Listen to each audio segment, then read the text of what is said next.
Donc je suis arrivé à Grenoble en septembre 1976. Pour moi, le miracle s'est produit quand j'ai rencontré dans un couloir de médecine nucléaire l'ami Jacques Godard qui venait présenter le l'iode 123 qu'il était capable de produire. Donc je lui ai quasiment sauté dessus pour lui dire que l'iode 123, j'en étais tout à fait preneur. Pourquoi ? Parce que le seul iode radioactif utilisable en médecine nucléaire à l'époque était l'iode 131. Il était extrêmement limité compte tenu de sa dangerosité. Par contre, si l'on pouvait marquer les molécules avec de l'iode 123, cela augmentait considérablement leur potentiel d'utilisation.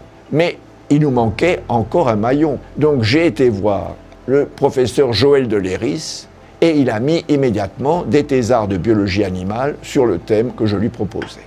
Et il nous manquait en dernier ressort quelqu'un qui fasse le marquage au carbone 14 de ces molécules si on voulait les étudier au niveau intracellulaire. Donc j'ai eu la chance de tomber sur le professeur Luduc, donc lui aussi était intéressé par le projet et il s'est introduit dans l'équipe. Donc nous avions en quelques semaines, je dirais maximum quelques mois, constitué une équipe pluridisciplinaire dans laquelle chacun des membres des équipes trouvait le projet intéressant puisqu'il avait un débouché cardiaque, il avait un débouché clinique. Ce n'était pas une recherche dépourvue d'objectifs, l'objectif était clair. Donc nous avions le soutien du CEA, nous avions un groupe et nous avons commencé à travailler comme ça. Et en 1985, s'est inclus dans l'équipe un jeune assistant de biophysique, Daniel Fagret, qui a tout de suite montré ses capacités de chercheur, et quelques années plus tard, Jean-Philippe Vuillez a suivi le même chemin. Donc voilà comment s'est constitué, dans les années, entre les années, disons, 79 et 84-85, le groupe dont maintenant on fête le 45e anniversaire. En 1985, j'ai rejoint le groupe de recherche de Michel Comet, le laboratoire d'études des radiopharmaceutiques. Depuis 1979, le laboratoire travaillait sur les acides gras, iodés, et le thallium. Mais il y avait également le développement d'un générateur de krypton 81M avec Jacques Godard. Il y a eu également la MIBG, un analogue de la noradrénaline. Puis après, il y a eu les glucoses iodés avec Catherine, et puis. Et puis tout le monde voulait remplacer le thallium par un complexe technicié disponible dans le monde entier. Nous avons donc travaillé avec l'équipe de chimistes de Michel Vidal, et puis un chimiste de Sysbio International, Roberto Pascalini. La médecine nucléaire permet des études physiologiques in vivo. La médecine nucléaire permet d'études de la physiopathologie humaine. Elle permet également, et c'est la seule technique actuellement utilisable chez l'homme, l'imagerie moléculaire, c'est-à-dire de visualiser des cibles pertinentes qui ont un retentissement pour la prise en charge du patient. On est les seuls pour l'instant. Dans le laboratoire, 2 personnes ont été vraiment inspirantes pour moi. La première personne, c'est Michel Comet, qui nous a enseigné, voire martelé, les fondements de la recherche scientifique. Qu'est-ce que l'on cherche, pourquoi on le cherche et comment on le cherche. Il nous a tout appris et il avait une vision de la recherche extrêmement noble et exigeante.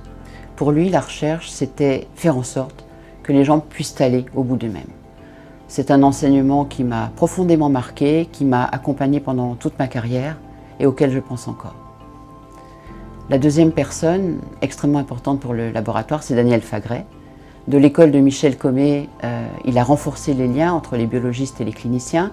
Et c'est lui qui a eu l'idée, en 2000, de proposer à l'INSERM une unité de recherche radiopharmaceutique bioclinique qui regroupait tous les acteurs du développement des radiopharmaceutiques à Grenoble, les biologistes, les chimistes, les radiochimistes, les radiopharmaciens et les médecins. Et cette unité, biologique et clinique, dure depuis 25 ans. Ma collaboration au sein du laboratoire d'études des radiopharmaceutiques, parce que ça s'appelait comme ça à l'époque, remonte du temps où j'étais interne en biologie. J'ai fait à ce moment-là une rencontre qui a orienté ma carrière professionnelle. J'ai rencontré le professeur Comet et beaucoup de médecins nucléaires restaient figés dans une position historique en disant la médecine nucléaire, c'est nous, et donc la préparation des médicaments radiopharmaceutiques, c'est nous aussi médecins nucléaires. Or lui, il avait une position complètement inverse en disant moi je suis médecin, ce n'est pas ma partie. Si on veut faire quelque chose de bien, eh bien, il faut qu'on soit bien formé, qu'on ait les bonnes compétences pour le faire. Et j'ai donc, comment on peut dire, adhéré à sa vision qui était respectueuse du travail d'équipe où chacun pouvait trouver son rôle et sa mission. Pour ma part, je suis arrivée au laboratoire fin 2009. À cette époque, la radiochimie était réalisée dans une toute petite pièce au 2e étage où l'on travaillait principalement avec des émetteurs gamma. Les molécules radiomarquées étaient surtout des peptides, des protéines, des sucres et des acides gras. En 2011, nous avons déménagé au 4e étage et obtenu des financements qui ont permis d'acheter davantage d'équipements de radioprotection. Donc, nous avons également vu la nature des molécules d'intérêt se diversifier. Nous avons été amenés à radiomarquer des nanobodies, des cellules vivantes, des nucléotides, des nanoparticules, des bactéries. Et tout ça a considérablement augmenté notre expertise. Entre 2017 et 2020, de nouveaux financements nous ont permis d'agrandir le plateau de radiochimie en aménageant une 2e pièce dédiée aux émetteurs bêta+ pour l'imagerie PET. Aujourd'hui, donc, le plateau de radiochimie propose une gamme étendue de radioisotopes pour radiomarquer tout type de molécules pour l'imagerie et la radiothérapie. C'est une chance de travailler dans cette chaîne de compétences où, en tant que radiochimiste, l'idée est de développer un radiomarquage en pensant toujours à l'application clinique. Le labo a été très structurant pour moi sur un plan personnel, sur un plan scientifique évidemment, mais sur un plan personnel surtout. Et il y a un épisode qui est révélateur à ce sujet, c'est que j'ai été reçu par Daniel Fagré en 1995. Il s'apprêtait alors à prendre, je crois, la chefferie de service et la direction du laboratoire.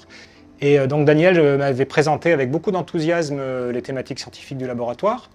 Et puis au terme de cette présentation, il avait digressé un petit peu et il avait souligné qu'il était médecin, mais qu'il était aussi universitaire. Et je me souviens très bien qu'il avait décomposé le mot, il l'avait repris et décomposé en disant « je suis universitaire, je travaille à l'université ».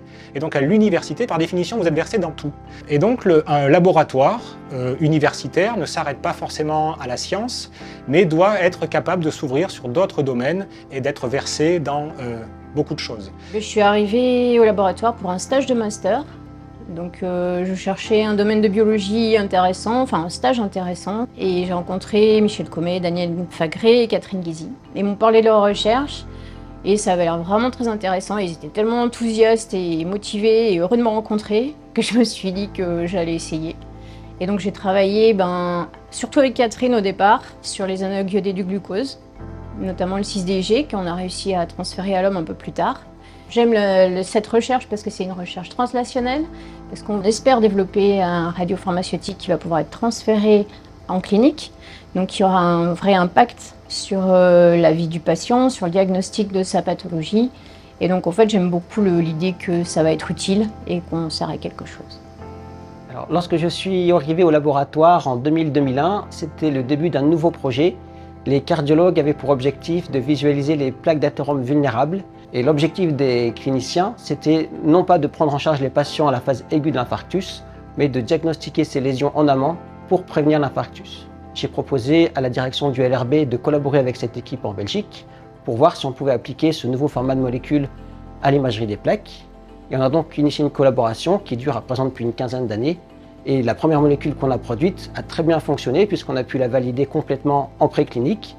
On est même allé avec les radiopharmaciens, radiochimistes, jusqu'à faire le dossier médicament, le JMP, et par injecter cette molécule à l'homme, principalement pour vérifier qu'elle était non toxique. Il faut, pour chaque chose, se demander qu'est-ce qu'on cherche, pourquoi on le cherche et comment on le cherche. La recherche est pour moi un outil de formation générale. Je dirais même qu'un stage dans un labo de recherche de quelques mois serait nécessaire, à mon avis, pour beaucoup de gens en médecine, par exemple. Ça leur apprendrait à ne pas dire n'importe quoi, puisque quand on fait de la recherche, il faut présenter ses résultats, c'est-à-dire les publier. Quand on parle de la recherche, tout ce que l'on dit, on doit pouvoir le démontrer et le prouver. La force du laboratoire, elle se trouve, je pense, pour partie dans cette interaction très forte qu'on a avec les cliniciens qui nous soumettent les problèmes cliniques sur lesquels ils voudraient voir arriver une solution et qui sont les seuls à pouvoir identifier. Et nous, ensuite, on repart au laboratoire avec ce problème et on développe notre panel de compétences avec les chimistes qui synthétisent les molécules, avec les radiochimistes qui les marquent, avec les biologistes qui les évaluent. Et on retourne vers le clinicien au terme d'un temps qui peut être plus ou moins long, avec cette solution qu'on a à leur proposer aux problèmes cliniques qu'ils nous ont soumis pour commencer.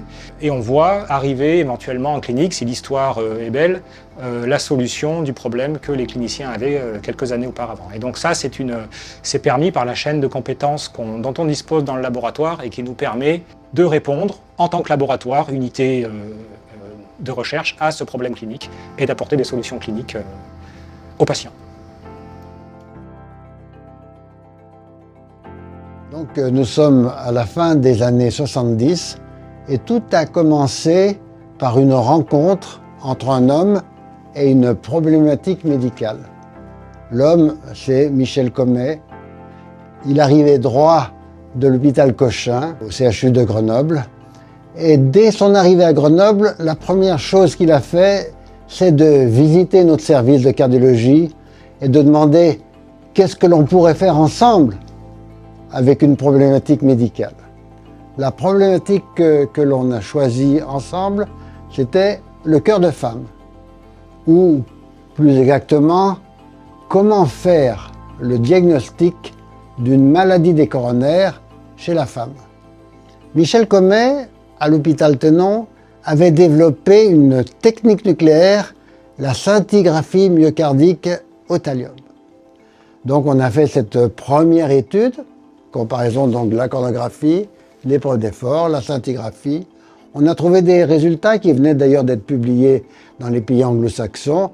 C'est que la scintigraphie myocardique, elle était meilleure, on va dire, tout simplement, que l'épreuve d'effort, c'est-à-dire qu'elle détectait mieux les rétrécissements coronariens.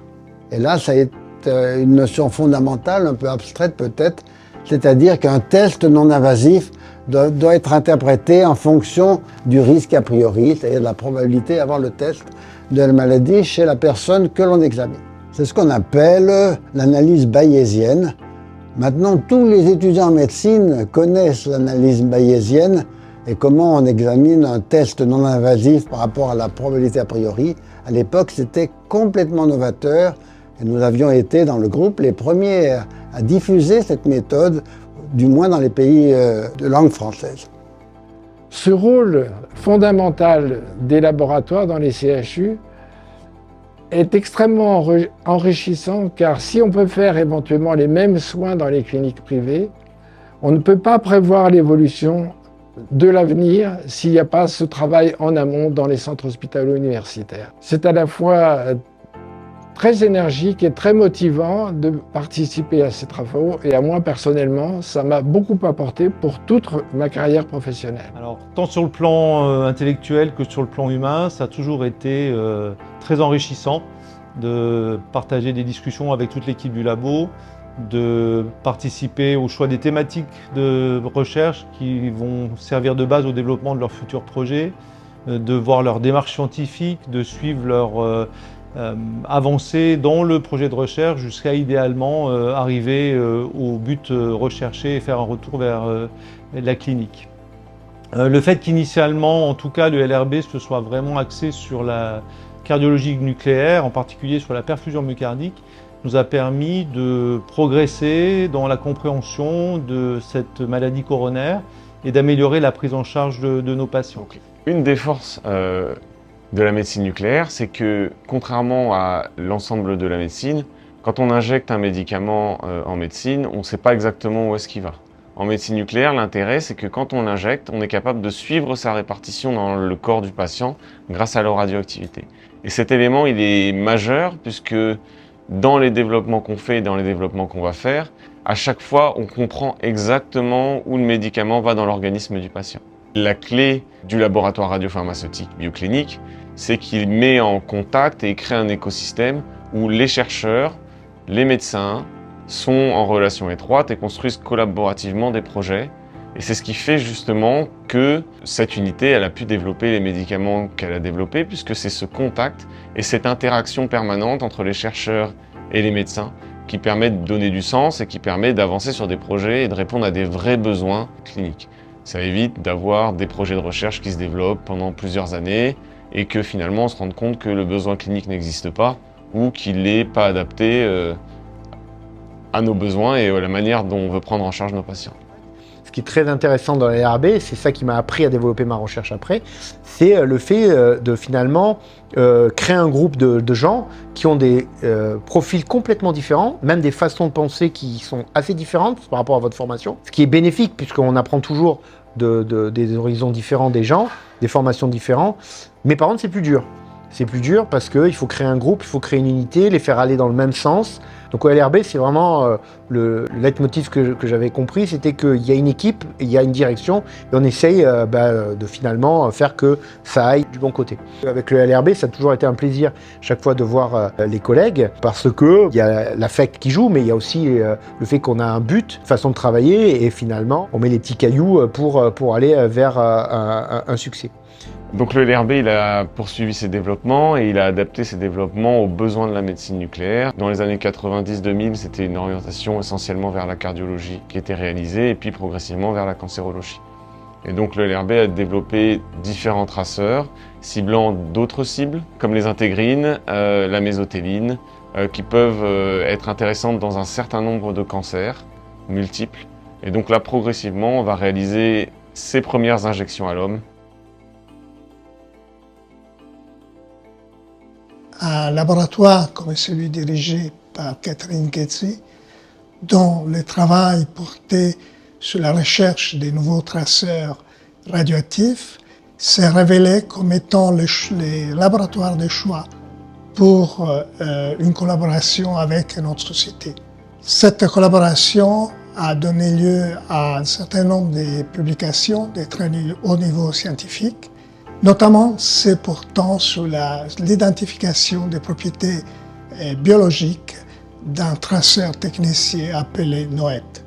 La recherche des nouveaux traceurs en médecine nucléaire reste une thématique qui peut donner lieu à des percées scientifiques importantes avec une utilisation clinique très rapide. C'est vraiment le moment de soutenir cette recherche et d'avancer encore plus vite dans ce développement en préservant sa spécificité et en évitant de diluer cette thématique dans d'autres thématiques beaucoup plus générales. Il y a une quinzaine d'années, j'étais responsable de recherche et développement de 3A, Advanced Accelerator Application. Et donc, j'avais besoin d'établir des collaboration avec des labos avec de la connaissance de la médecine nucléaire. Mais j'ai identifié Grenoble en tant que labo de référence pour la médecine nucléaire. C'était un labo qui avait déjà une crédibilité, il avait déjà travaillé dans la médecine nucléaire et avait une expérience déjà reconnue. Aussi les relations personnelles étaient très importantes parce que la communication était facile, la communication interpersonnelle, mais aussi la communication scientifique. En plus, l'équipe était, je dirais, très tenace. C'est quelque chose de très intéressant et je pense que c'est un peu le reflet du caractère de Catherine Ghezzi. Catherine est très tenace, elle ne laisse jamais tomber, il arrive toujours au bout et je pense que l'équipe a un peu il a pris de ça. Hein. Et donc je suis très honoré d'avoir travaillé avec Catherine et avec Daniel. Ce sont des personnes très honorables. Au début, on ne voulait pas vraiment faire un produit, on voulait faire de la recherche. J'ai parlé à Daniel Fagré à l'époque de ce projet, c'était un des premiers médecins nucléaires auxquels je vais parler. Daniel était aussi le président d'un petit regroupement de médecins nucléaires régionaux. Et j'étais un jeune chercheur, un peu rêveur. La seule chose concrète, un peu étrange, que j'avais levé tout de suite 1 million d'euros Donc il y avait cette petite crédibilité financière qui me donnait l'espoir de me faire écouter. Il était vraiment gentil à l'écoute. Il m'a invité à un dîner avec toutes ses collègues, donc j'ai pu expliquer les projets. Il m'a donné la confiance. Avec la confiance de médecins nucléaires de la région, je me suis senti un peu plus à l'aise de prendre le risque. Nous, on est nés avec l'esprit de faire de la recherche. Donc tout de suite, quand il y avait des arguments de recherche, on discutait ensemble. Avec cette machine, on avait justement la vocation pas seulement de faire du FDG, qui était ces produits approuvés par l'AFSAMS, mais aussi de faire d'autres produits. Et donc on discutait toujours avec l'équipe de Grenoble pour vraiment amener de l'innovation. Croisa, c'était une toute petite société. Et pour nous, c'était important de voir cette relationnel.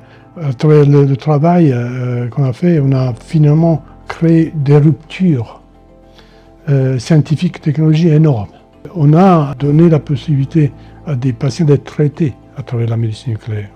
Aujourd'hui, il y a beaucoup d'investissements. Il y a beaucoup de sociétés qui investissent dans les équipes, dans les équipements, dans les structures, dans la médecine nucléaire. Mais il y a malheureusement très peu de connaissances en médecine nucléaire. Donc, c'est pour ça que des labos, des équipes telles que l'équipe de Grenoble sont encore plus précieuses qu'avant. Notre société, après avoir été cotée sur le Nasdaq, a été vendue pour 4 milliards de dollars. J'ai vraiment très apprécié le support que Daniel et que Catherine ont donné à la société dans toutes les phases de développement. Ils ont cru vraiment depuis le début jusqu'à quand on était plus grand et puis mature. Et on ne peut pas oublier ça. Cette aventure a pu avoir lieu et réussir parce que tous les participants avaient la même idéologie. N'ayons pas peur des mots, disons que tous considéraient que leur aventure personnelle était totalement liée à l'aventure des autres groupes. On ne peut pas imaginer la chimie sans la biologie derrière et la biologie sans la clinique, c'était pas pensable. Donc tout le monde était lié à tout le monde. Donc personne ne devait tirer la couverture à soi. Personne ne pouvait dire « moi je dirige un... » Non, c'est pas comme ça que ça peut se passer quand on a des gens de haut niveau qui donnent toute leur énergie et toute leur connaissance dans une direction donnée.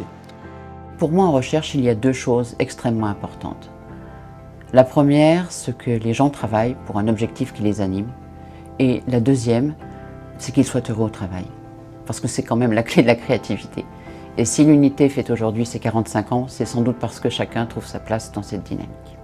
Toutes les études ultérieures ont été très riches du point de vue intellectuel, très formatrices, mais jamais nous n'avons retrouvé cette ambiance de travail en commun, cette ambiance du LRB. Je pense que ce type de travail doit être poursuivi dans l'avenir. Alors certains s'imaginent qu'on prend 4 équipes, on les met dans un beau bâtiment et puis on a formé une grosse équipe qui va rouler toute seule. Bon, en fait, c'est pas comme ça que ça marche, la recherche.